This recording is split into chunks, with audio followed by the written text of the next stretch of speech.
Qui sont mes grands-parents? Qu'ont-elles vécu? Quelles époques ont-ils traversées? Comment ont-elles transmis? À vrai dire, je n'en sais pas assez. Alors, je retourne la question, et dans chaque épisode, une ou un invité viendra au micro raconter l'histoire de ses grands-parents. D'où ils viennent, ce qu'elles ont accompli, comment ils ont vécu. Et dans la multiplicité de ces histoires, j'espère retrouver des traces de mes propres grands-parents. Je voulais explorer les montagnes. Plusieurs fois déjà, des récits de grands-parents ont commencé dans une montagne, au Liban, là d'où vient mon grand-père, en Algérie, avec Mansour. Mais cette fois-ci, je voulais creuser une culture rurale et montagnarde en France. Et pour cet épisode, c'est Mireille qui nous embarque loin dans le passé et dans une sorte de tourbillon. Mireille a dépassé les 80 ans. Elle a exploré le patrimoine culturel de la région bressane. Elle chante, elle joue de la musique, elle nous taquine et je suis ressortie de cette interview avec plus d'énergie que je n'en avais apporté. Bon, je vais tenter de vous parler de mes grands-parents, de mes 4 grands-parents. Bien que le dernier ait disparu, j'avais seulement 12 ans. Mais malgré tout, il me reste quand même quelques souvenirs. Donc, mon grand-père paternel est né en 1862. Et Mariette Guillerminet, son épouse, donc ma grand-mère, en 1870.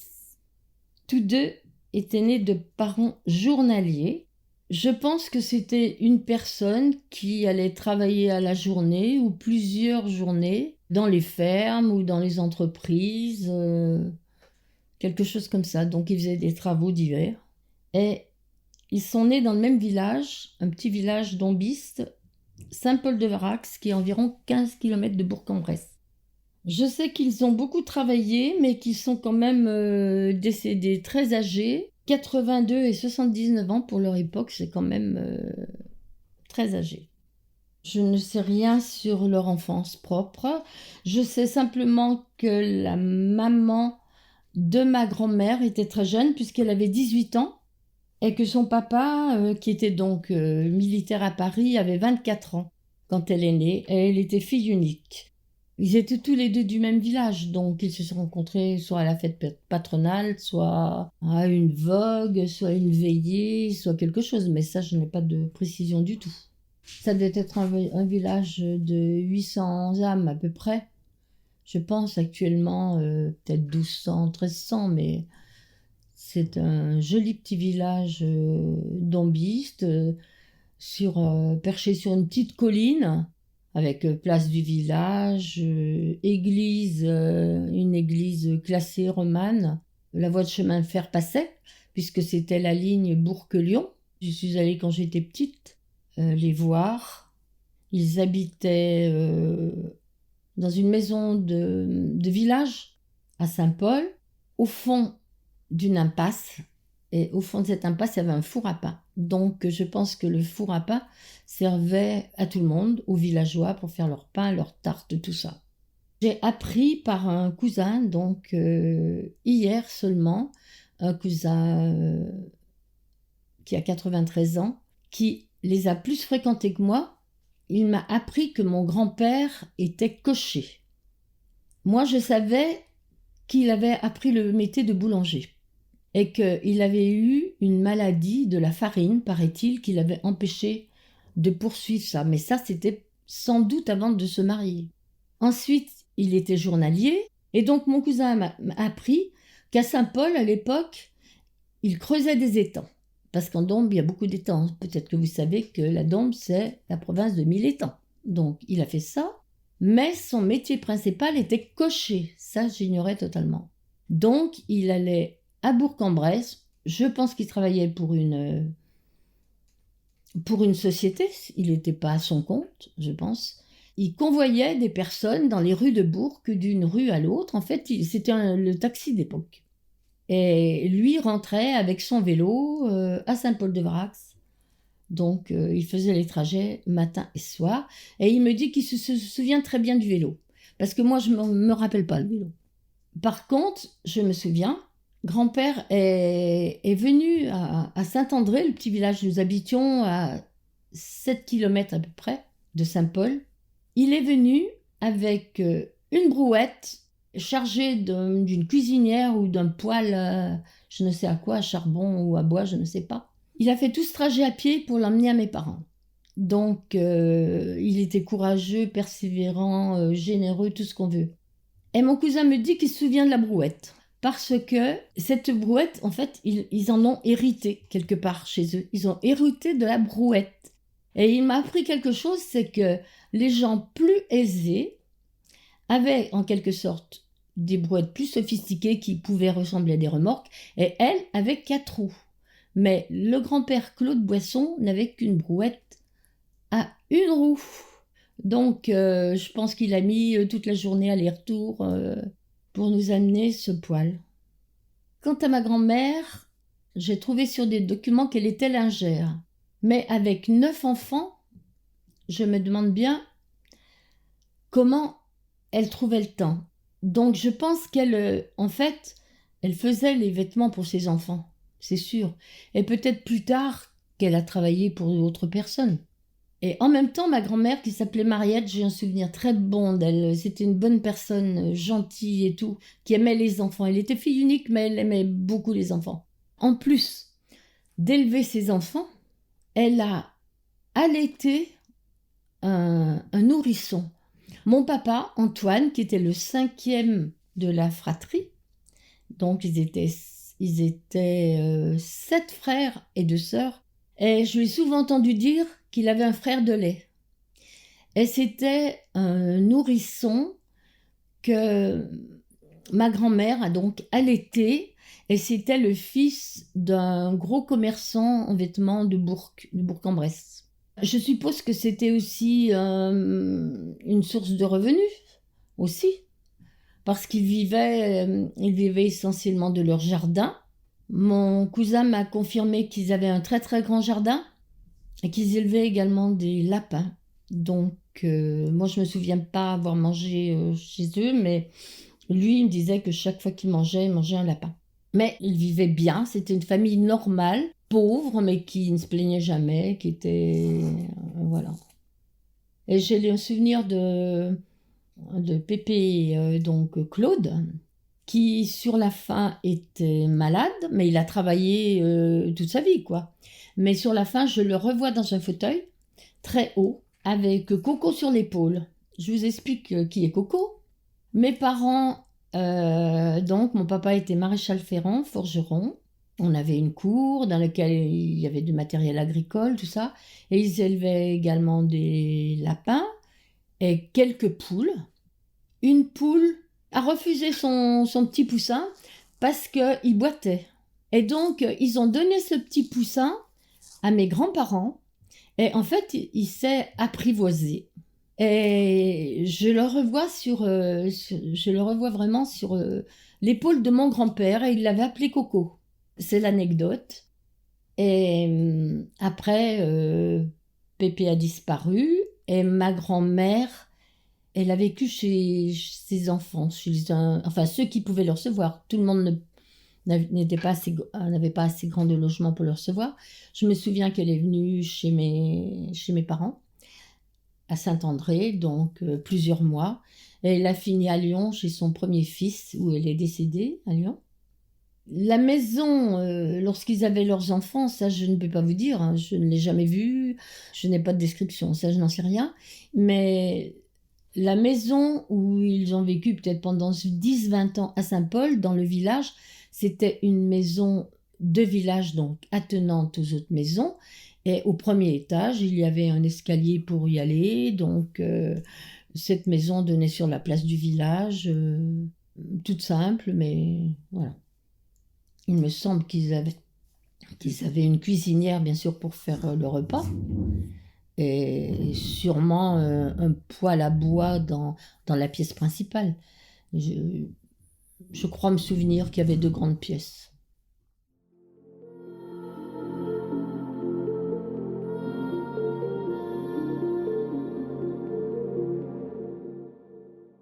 En ce qui concerne mes grands-parents maternels, Charles et Rose, ils sont nés vers 1870 l'un et l'autre. Je n'ai pas de date précise. Ils sont nés tous les deux à Dompierre-sur-Ain. Maintenant, le village a changé de nom, il s'appelle Dompierre-sur-Vesle. Et il est situé à 8 km du village de Saint-Paul-de-Varax et à une quinzaine de kilomètres aussi de Bourg-en-Bresse. Dompierre est situé sur une petite colline avec place, église, rien de particulier, si ce n'est que le clocher est pointu. Ça, je le sais, parce que maman, elle a dans son souvenir, donc d'une petite fille de 5 à 9 ans, que lorsque les jeunes gens de Dompierre partaient à la guerre, la première guerre donc, ils chantaient ça Dompierre, ton clocher pointu, on te reverra guère, Dompierre, ton clocher pointu, on ne te reverra plus. Et donc je sais que le clocher de Dompierre est pointu. Mes grands-parents maternels avaient une toute petite exploitation, eux. Le mot ne convient pas, parce que dans leur région, on dirait ils avaient un petit baraquin. C'était une très petite ferme. Ils élevaient des porcs, ils élevaient des lapins, ils élevaient des volailles. Je ne sais pas s'ils avaient des vaches, ça je ne sais pas. Mais je revois mes grands-parents, mon grand-père portant des seaux donc pour alimenter ces animaux. Il avait un chapeau sur la tête et un petit sourire derrière ses moustaches. Et ma grand-mère était vêtue d'un tablier en gros coton ou grosse toile très épaisse. Voilà, ils n'étaient pas riches du tout et ils ont eu sept enfants, 5 filles et 2 garçons. Ma maman Marie était donc la sixième de la troupe. La vie était dure, elle était faite surtout bien sûr de travail. Et comme les parents ne pouvaient pas assumer leur grande famille, du côté de mon papa aussi, mais ils sont allés à Maître, comme on disait, plus tard, chez mes grands-parents Boisson. Mais là, ma maman est allée à 7 ans dans une ferme pour garder les vaches. Vous vous rendez compte, à 7 ans? Et elle rentrait le dimanche après-midi, bien sûr à pied, pour aller voir ses parents. Donc elle disposait de 2-3 heures le dimanche après-midi. Et bien sûr, ils n'allaient pas à l'école. Si, ils y allaient l'hiver, parce que l'hiver, il n'y avait pas de travaux dans les champs. Donc, bien que ma maman avait, paraît-il, beaucoup de capacité pour aller à l'école, elle allait que 3 mois l'hiver à l'école, comme ses frères et sœurs. C'était tout à fait courant que les enfants allaient mettre dans des fermes plus importantes. Donc, il n'y avait pas les bouches à nourrir déjà. Est-ce qu'ils avaient un petit pécule? Je sais que mon papa, quand il était un petit peu plus âgé, il donnait de l'argent à ses parents. Mais oui, c'était fréquent. C'était tout à fait fréquent. Comment se sont rencontrés mes grands-parents? Sûrement à un marché, parce qu'il y avait un marché presque dans chaque village. Et il y avait un marché aussi à Bourg, une fois par semaine. Ce marché est un très gros marché qui perdure actuellement. À l'époque, il y avait des animaux, des bovins, des choses comme ça, plus des habits, plus divers nourritures, n'importe quoi, des casseroles, tout ce qu'on veut. Maintenant, c'est un très gros marché. Mais il y a un foirail à Bourg maintenant qui est très renommé aussi, donc les animaux depuis bien longtemps ne vont plus sur le champ de foire. Mais il y avait aussi des fêtes qui étaient assez étonnantes. Peut-être que mes grands-parents se sont rencontrés à la Saint-Antoine. La Saint-Antoine, c'est la fête de Saint-André sur Vieux-Jean, le petit village où je suis née. Donc les paysans, les villageois allaient à la messe et ils priaient pour que Saint-Antoine protège leurs cochons. Est-ce que mes grands-parents ont participé à la Saint-Blaise? La Saint-Blaise, c'est à Servas. C'est un petit village à 2-3 km de où ils habitaient, quoi. C'était la fête des laboureurs. Et les laboureurs venaient avec leurs bœufs, leurs aiguillons, et voilà, c'était la grande fête. Et après, on mangeait, bien sûr, c'était tout ça. Et il y avait la Saint-Bonnet à Moracol. Alors ça, c'est un copain qui me l'a dit. C'est un autre petit village tout près de Bourg-en-Bresse. Et c'était, tenez-vous bien, cette fête, c'était pour que les veaux têtent bien. Et il y avait à Saint-Paul-de-Varax, donc leur village natal, la Saint-Paul, c'était pour protéger les enfants des convulsions. Donc c'était la messe, c'était la fête, et voilà. Et je ne sais pas s'ils se sont rencontrés là, ou à la fête des conscrits, parce que les conscrits, dans la région, c'est une fête qui perdure encore. À l'époque, les jeunes gens passaient le conseil de révision à Bourg-en-Bresse. Eh bien, c'était une journée où ça se passait dans la salle des fêtes de Bourg-en-Bresse, les jeunes gens convoqués, donc qui avaient sûrement 20 ans ou 19 ans, enfin une tranche d'âge bien précise, passaient devant un médecin, les gens habilités, soit le maire, soit des conseillers, tenez-vous bien, ils passaient tout nus, à la queue leu-leu, les uns derrière les autres, au moins une dizaine à la fois. Et ils étaient peut-être 50 à passer ce conseil de révision. Et s'ils étaient admis pour le service militaire, en fait, après, ils faisaient la fête, ils buvaient un coup et tout ça. Ça, c'était, pour avoir le droit, on va dire, d'aller à la guerre. Mais c'était déjà bien mieux qu'avant, parce qu'avant, on apprend ça en faisant du folklore et même, dans les livres d'histoire, les conscrits étaient tirés au sort pour aller à la guerre. C'est-à-dire que on tirait au sort les jeunes gens.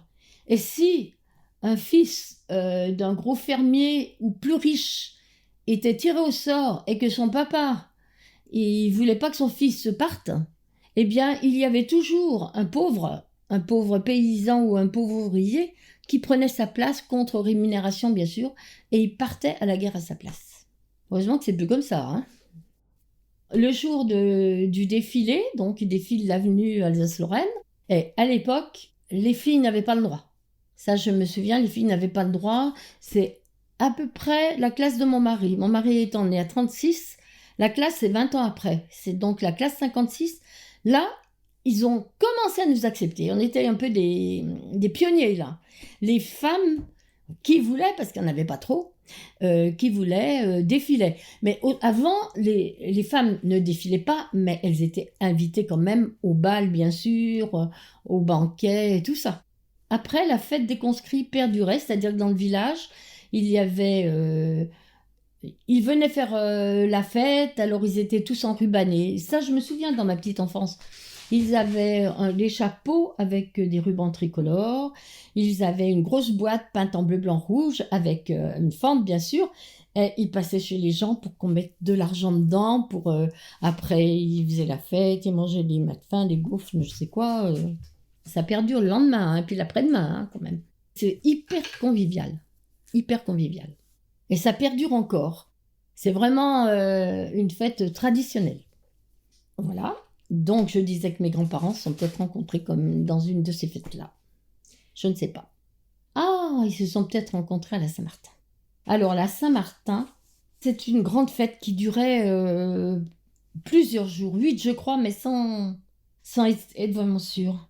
C'était une fête des domestiques en quelque sorte. C'était le jour où ils recevaient leur gage pour 1 an. Vous vous rendez compte, ils travaillaient 1 an pour avoir leur paye, en fait, à la Saint-Martin. Donc, la Saint-Martin, c'était le 11 novembre. Alors, inutile de vous venir qu'ils venaient tous à Bourg et qu'ils faisaient la fête et qu'ils mangeaient, et les filles se rencontraient. Donc, ils s'amusaient, il y avait des manèges, il y avait des tirs, il y avait tout ce que... Et donc, le lendemain de la Saint-Martin, donc le 12 novembre, c'était la louée des domestiques. C'est-à-dire que le domestique qui voulait changer de patron, ou le patron, vice-versa, qui voulait changer d'employé, ils allaient, ils se rejoignaient, et ils discutaient, ils se tapaient dans les mains, le patron vantant sa ferme, là tu seras mieux que tu n'étais pas là, d'où tu es, et tout ça. Et c'était, en quelque sorte, c'était Pôle emploi, quoi. Pôle emploi en plein air. Donc, voilà la Saint-Martin, qui dure encore et qui a maintenant une très grande vogue, avec tous les manèges, évidemment, les plus sophistiqués qui soient. Mes grands-parents se sont peut-être aussi rencontrés dans une veillée. La veillée pour dépiller le maïs. Brest, c'est une terre où on cultive encore beaucoup de maïs. Et même, paraît-il, on cultivait du lin. Et donc, ces soirées de dépillage de maïs, moi je m'en souviens petite, on était souvent invités parce que c'était du travail, mais en même temps, c'était du plaisir. Donc le maïs, il se dépillait dans une grande... À l'époque, les cuisines étaient très grandes. Donc, comme c'était à l'automne et qu'il faisait pas très chaud, il y avait un immense tas de maïs dans la cuisine. Les gens invités autour, la famille évidemment. Et donc, ça consistait à enlever les feuilles du maïs. Il fallait en conserver que 2 ou 3 peut-être, qu'ils nouaient ensemble. Et lorsqu'il y avait peut-être 4 épis de maïs, ils les rejoignaient et ça formait un raisin qui était suspendu sous l'auvent de la ferme Bressane. Et ces maïs servaient à alimenter les animaux, mais les hommes aussi, parce qu'avec ce maïs, c'est toute une histoire. Ils faisaient griller les grains plusieurs fois, je ne saurais pas expliquer, mais ils emmenaient les grains au moulin et ils faisaient une farine qui s'appelait les gaudes, la farine de maïs. Ils mangeaient des gaudes, ils faisaient aussi des gaufres, ils mangeaient beaucoup des produits du jardin, évidemment, et des poulets. Donc, c'était de ferme en ferme, en fait. Et les gens buvaient le vin chaud, ou buvaient le vin blanc, mangeaient les marrons, dégustaient des tartes. C'était festif en même temps. Et quelquefois, je suppose qu'il y en a qui dansaient, hein, parce qu'il y avait souvent un musicien qui traînait dans le coin.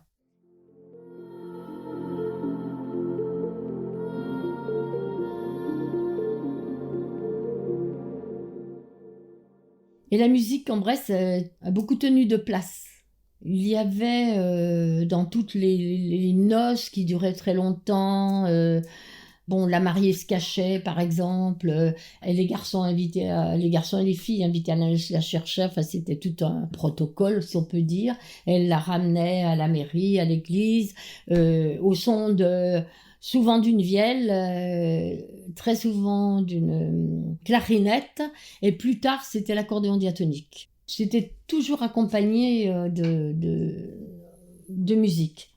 Maman chantait en patois, enfin une chanson en patois. Mon papa ne chantait pas, mais maman chantait une chanson en patois. Et j'ai toujours, je sais pas pourquoi, j'ai toujours dit, même petite, un jour je ferai du folklore, parce que j'aimais ces traditions, non pas parce que on disait c'est mieux avant. Non, parce que fallait le vivre, hein, cette époque-là. Et c'est sûr, c'était très convivial, les gens s'aidaient beaucoup, choses comme ça. Mais c'était quand même très dur. Mais je me suis toujours dit, j'aimerais ça parce qu'on portait des costumes anciens, on apprenait plein de choses. Et sur ce fait, mon mari aussi, il avait un oncle, alors Bressan-Pur-Souche, lui, qui jouait de la vielle. Et il a toujours entendu petit jouer de la vielle. Mes parents m'ont fait apprendre la musique parce que dans mon petit village, on a eu la chance d'avoir un professeur de musique qui était très très bon et qui avait formé un groupe de flûte et des choses comme ça. Mais moi, j'étais trop petite, mais j'ai appris la musique et j'étais toujours sur son piano parce que voilà. Et en fait, j'ai appris l'accordéon piano.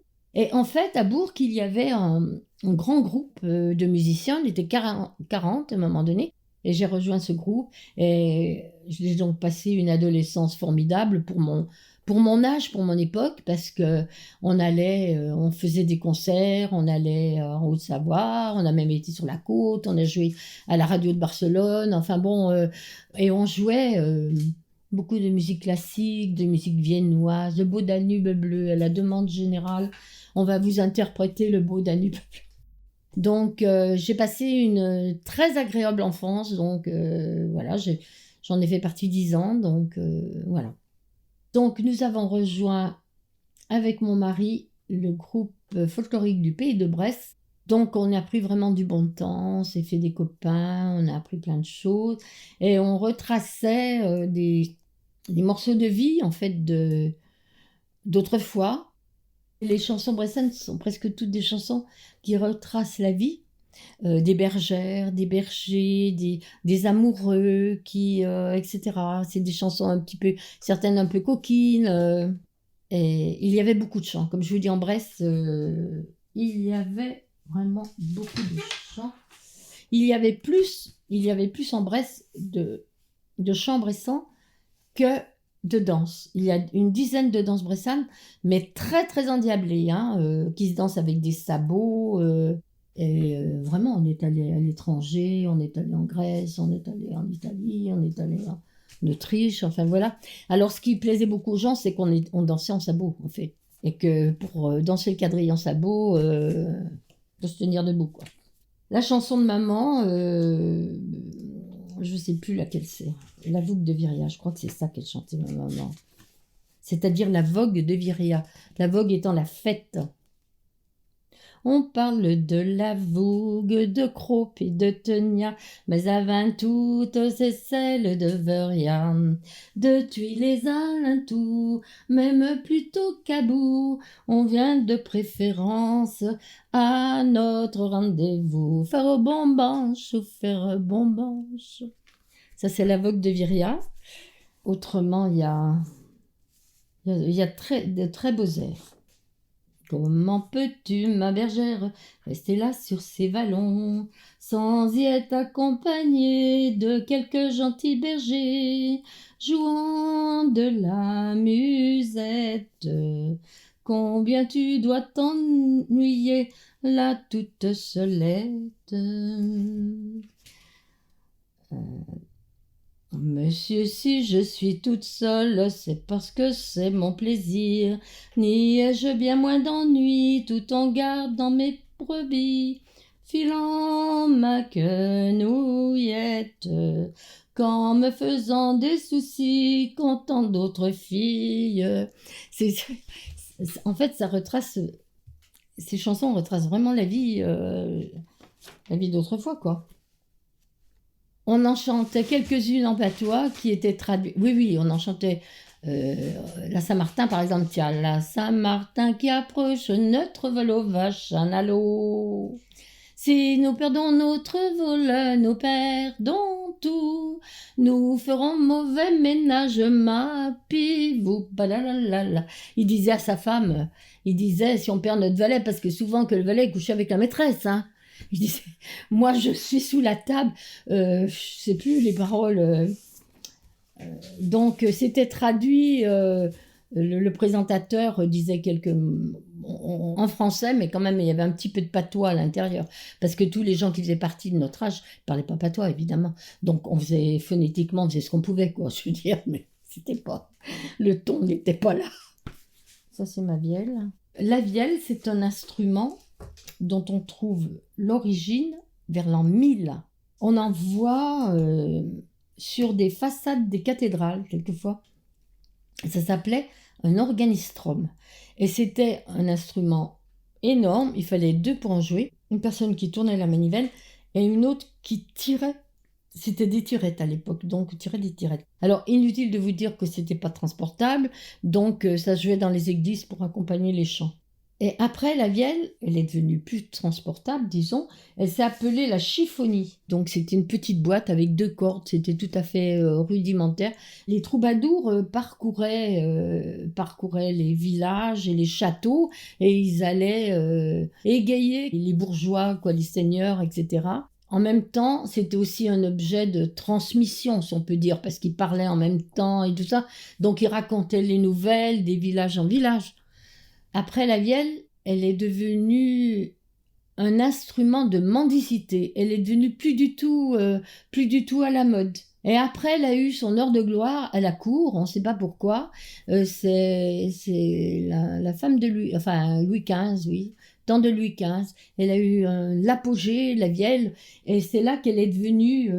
elle a été ornée, c'est devenu un instrument de beauté, donc elle a eu des périodes tout à fait diverses. Et après, donc, la vielle est à nouveau tombée en désuétude. C'était plus que les groupes folkloriques, ça faisait un peu vieillot, parce que effectivement, vielle, elle a 6 cordes. Maintenant, elle a 6 cordes. Donc, elle a 2 cordes de chant, ce qui s'appelle les chanterelles pour le son, pour la mélodie, disons. Et elle a 2 bourdons, une corde qui traîne, et voilà. Parce que le système, c'est que c'est un instrument à cordes frottées, comme le violon, et à touche. Voilà, c'est bizarre un peu. Donc, il faut tourner la manivelle pour frotter les cordes pour faire de la musique. Si on appuie sur les touches, aucun son ne sort, hein. Il faut tourner. Et là, c'est un système de sautreau, c'est-à-dire en bois, des petites choses en bois, qui appuient sur les cordes à plus ou moins grande distance et qui font le grave ou l'aigu. Donc c'est très rudimentaire parce qu'en plus quand on bouge ça vibre, etc.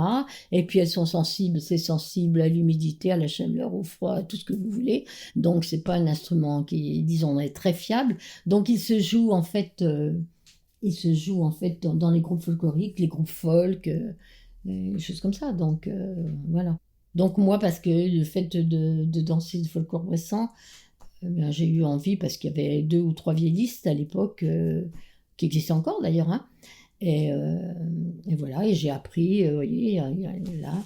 Parce qu'on ne l'apprend pas en conservatoire, hein. On l'apprend une personne qui veut bien vous l'apprendre, en fait, hein. Donc ça se transmet comme ça, il n'y a pas de conservatoire à ma connaissance. Je ne garantis pas parce que moi j'ai fait partie presque, j'ai commencé, je crois que j'ai acheté en 2003. La Saint-Martin, ben, tu la chantes?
Ah oui, parce qu'en Bresse, on huche.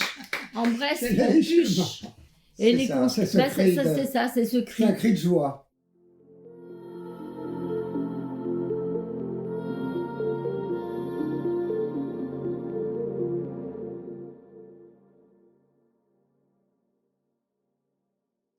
Ils m'ont mis sans doute le goût du travail, le goût de la convivialité, oui, du travail bien fait. Et puis, je pense quelque part la générosité aussi. Et surtout de ne pas faire de l'esbrouf. Enfin, je veux dire, la simplicité. On pourrait avoir une autre voiture. On a 2 petites voitures, hein. Voilà. Mais ça, pour moi, ça n'a pas d'importance. Enfin, ça n'a pas trop d'importance. Ça, c'est pas flambé, quoi. Maintenant, les belles baskets à 200 €, quoi. Ça, on s'en fout. Voilà. Moi, j'aime beaucoup l'histoire, hein, donc la politique. C'est la petite histoire dans la grande histoire, hein. Bien sûr, on nous a appris plein de choses sur la culture de nos ancêtres, hein, mais tout ce genre de choses, on peut le retrouver soit en visitant une ferme bressane, il y a un musée là qui est pas loin de Bourg, et reconstitué avec une cheminée sarrasine. C'est une espèce de mitre ajouré, et il y avait une grande cheminée dans la maison qui était au milieu de la maison, parce que comme c'était des pans de bois, la maison elle aurait flambé, hein, si la cheminée elle avait été... Les maisons à pans de bois, et c'était rempli d'argile, enfin de terre qui était malaxée, qui creusaient dans leur terrain, et ça faisait des cerves. C'est-à-dire qu'ils creusaient, c'est de l'argile en Bresse, hein, donc ça passe, c'est imperméable, hein. Donc ils creusaient, ils remplissaient ça, ces pans de bois, et je crois qu'il n'y avait pas de fondation, hein, dans les maisons. Et ils creusaient, et après ça se remplissait d'eau, et c'était la mare au canard. Et dans chaque ferme, il y a une mare qui s'appelait une serve. Donc si vous voulez tout ce genre de choses, on peut le savoir en visitant. C'est du réel, c'est du... Voilà, c'est plus du folklore, c'est du réel. Et on a joué souvent, les groupes, et même moi-même souvent, lorsqu'il y avait par exemple des groupes de gens qui venaient en France, par exemple, qui venaient visiter cette ferme ou qui venaient visiter Bourg ou tout ça, on me disait, t'es pas libre, là, là. Alors on s'asseyait sur une motte de paille, et je me rappelle, une fois, on était assis sur une motte de paille. Alors j'avais un autre géliste, un copain qui était dans une grange, une chose que ça, et on jouait des trucs bressants, et voilà, et les jeux, voilà.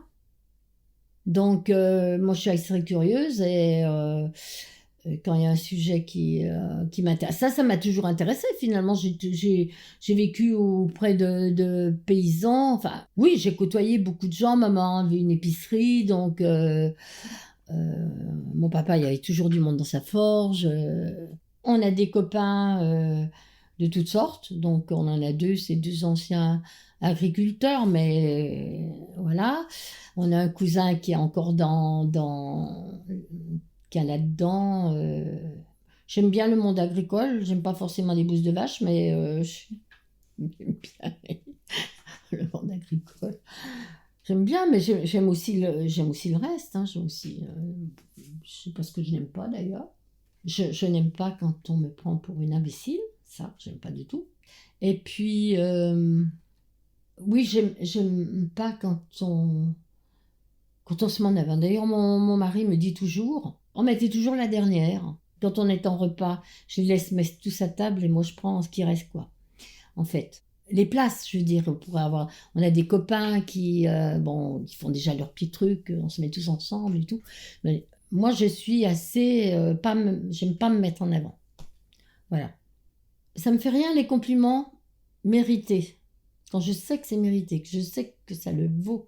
Mais j'ai horreur qu'on me mette du badigeon. Voilà. Non, mais ça a été très, très agréable de vous rencontrer, de partager tout ça. J'adore partager. Mais si c'était de moi-même, par exemple, je me serais jamais inscrite. Hein. Ça, c'est sûr. Mais le souvenir que j'ai de mes grands-parents, c'est chez mes pépés Boucoirs. J'ai pas été puisque j'avais 4 ans quand elle est décédée. Je me rappelle simplement de ses obsèques. Je me rappelle qu'il y avait beaucoup de neige, que les champs étaient pleins de neige et qu'il y avait un cortège qui marchait comme ça, tous les gens de noir vêtus. C'est un truc qui m'a marqué. Tandis que chez mes grands-parents, Boisson, j'y suis allée un peu plus. J'y suis allée un peu plus et j'avais un sentiment, comme m'a dit mon cousin, je ne veux pas dire que c'était la maison du bonheur, mais c'était comment la gentillesse quand on arrivait, ils étaient heureux de nous voir. C'était des gens honnêtes, des gens courageux, des gens qui aimaient la famille et on sentait pas la dispute, on sentait le bonheur, quoi. C'était simple, mais et mon père, c'était comme ça. C'était quelqu'un qui avait des bras 10 fois ouverts. Et ma maman aussi. Donc, tous les gens qui venaient, ils étaient accueillis. Bon, il était commerçant, puis il aimait les gens. Il aimait les gens. C'est peut-être ça qui manque. Il aimait les gens. Voilà. D'aimer les gens.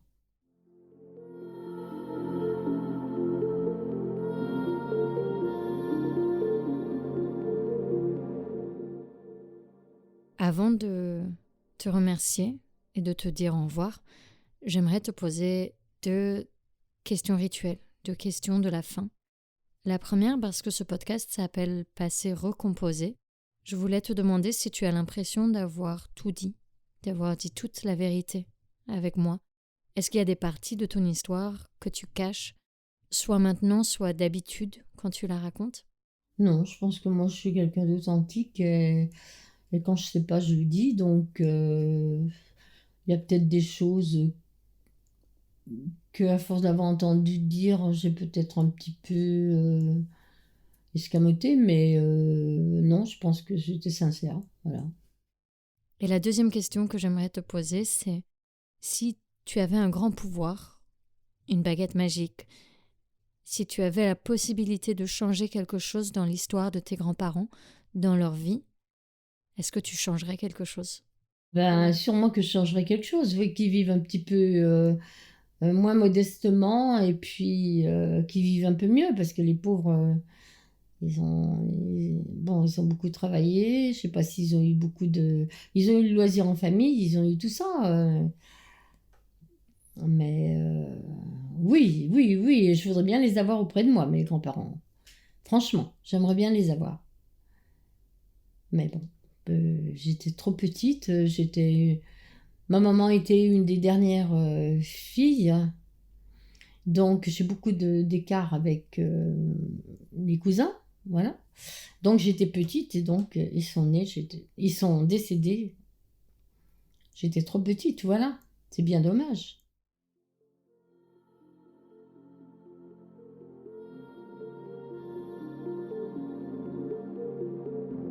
Merci à Mireille et à Michel, son mari, que vous avez entendu quelques instants pour la chanson. Merci pour l'accueil chez vous, la visite éclair de Bourg-en-Bresse et même le coup de voiture lorsque mon car a été retardé. D'ailleurs, le car m'amenait vers mon prochain interviewé, Yves, avec qui nous avons exploré, entre autres, la thématique des hommes disparus. Merci à vous, auditrices, qui sont la raison pour laquelle Passé Recomposé existe. Pour ne rater aucun épisode, n'oubliez pas de vous abonner sur votre plateforme d'écoute préférée et de nous suivre sur Instagram et Twitter. Vous pouvez aussi soutenir Passé Recomposé via le Tipeee que je suis en train de mettre à jour. Un grand merci à Laura Bois du podcast Môme pour le montage. Laura est une personne à suivre, elle fait de belles choses. Merci pour votre écoute et à bientôt.